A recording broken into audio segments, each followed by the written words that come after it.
Yo, INZ has been making a lot of changes lately to visa settings, conditions, forms, etc. What are these changes? How will they affect you? Will it make things easier or worse? These are all the things I'll be exploring in this video.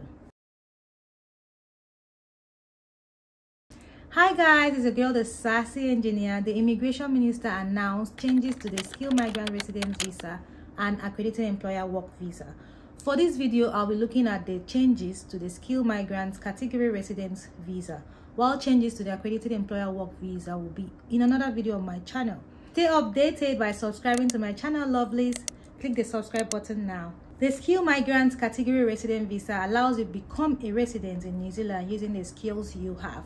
Currently, the process of applying for the skilled migrant resident visa is by submitting EOI first before you are invited to apply. I have discussed all the details of this visa, who can apply, how to check your points, cost, process, etc. in another video on my channel. The link to that video will be in the description box. Recently, the Minister of Immigration announced that these current settings will be replaced with what they call a simplified point system, which, according to them, sets clear conditions for residency and different ways to demonstrate your skill level. They also believe it is quote-unquote essential for immigration rebalance and will help businesses attract workers to fill skill shortages. Some visa criteria and conditions are not changing though. I'll mention those later in the video. But first, what are the criteria and conditions that are changing? The first one is the number of applications that will be accepted and the processing time. Did you know there is a cap on the number of highly skilled workers? Well, good news, this cap will be removed, which means there will no longer be a limit on the number of people who can get residence through the skilled migrant category resident visa.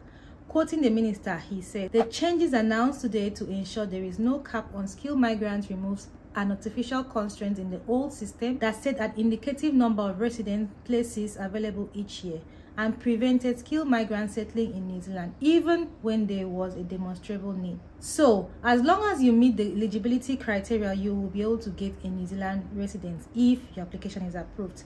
Speaking of criteria, the number 2 and most critical change to the visa category is the new point system tagged Simplified Path to Residency. What is this new point system and how are you going to use it? With the new point system, you will need 6 points to be eligible to apply for skilled migrant category resident visa. Here's how you can claim these 6 points. You can claim 3 to 6 points based on either your New Zealand occupational registration, recognized qualification, or income from your job or job offer.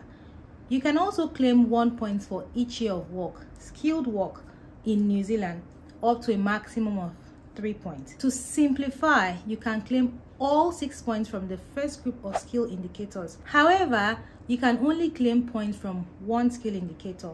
You cannot combine points from multiple skill indicators to get more points. As an example, you cannot combine points from qualification with points from registration. You can only use either. But you can combine the points from your New Zealand registration, recognized qualification, or income with points from your skilled work. The more points you claim, the shorter the period of skilled work in New Zealand you will need to show before you can apply for residence. So you will have to use a category that gives you the most points. Lastly, you will need a skilled job or job offer. You must have a skilled job or job offer with an accredited employer in New Zealand. This job or job offer must meet the criteria that are about to show on the screen now. At least 30 hours a week on a permanent contract or fixed-term contract for at least 12 months, either in any of the ANSCO occupation levels and paid at or above the median wage. In summary, to be eligible to apply for skilled migrant category resident visa, you will need to have an acceptable job or job offer in New Zealand and 6 points. This image explains the 4 different ways better. You will still need to meet the age, English language, health and character requirements that is in the current setting that is about to change, which is that for age you should be 55 years or younger. For English language, if you need to write the test, let's say IELTS, you will need to score at least 6.5 for your overall score. Then of course be of good health and character. You can start to earn points for experience as soon as you arrive in New Zealand or if you're already in the country. When are these changes coming? The changes will come into effect from October 9th, 2023. If your application is straightforward and you have all the required information, you can get a decision within 6 to 8 weeks. How does this affect you though? Like I said earlier, the current practice is before you can apply for this visa, you will need to submit an EOI. But with the new point system coming into effect, the final selection from the EOI based on the current visa setting will be on 16 August 2023. So if you are still interested in using the current process, you will need to submit your EOI by latest 11:59 p.m. August 15, 2023. I have detailed all about the EOI selection in my video on SMC.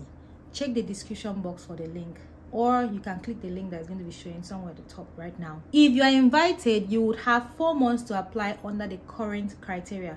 So that means if you are invited by, let's say, August 16th, you have September, October, November, December to submit. If for any reason you cannot apply, then you can withdraw your EOI and ask for a refund before the final August selection. You can't get a refund if your EOI is still in the pool when the category closes. However, if you still want to apply for this visa, you could apply under the new point system from 9th October. One more change, because there are a lot of changes. If you apply for the new Skilled Migrant Category resident visa and your current temporary visa expires while that application is in progress, you'll be given an interim visa, and it will come into effect the day after your current visa expires. So INZ will send it to you automatically, an e-visa with the appropriate duration and conditions. And the conditions that apply to that your current visa that has expired would apply to the Skilled Migrant interim visa.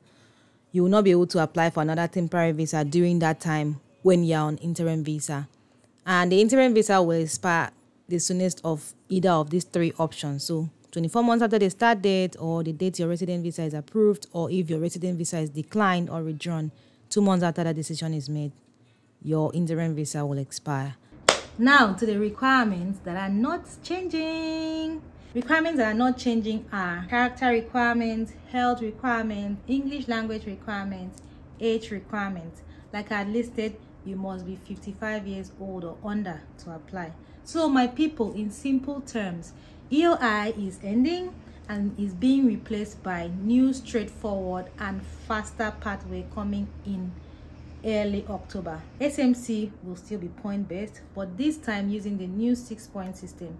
You can only apply if you have an acceptable job or job offer in New Zealand and 6 points. If you can't fulfill both of these requirements, you may not be able to apply for this visa.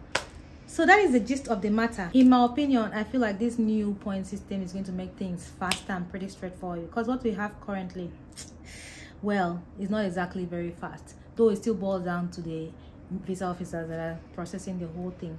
But they aim to make it fast and pretty straightforward for people, and I quite like it.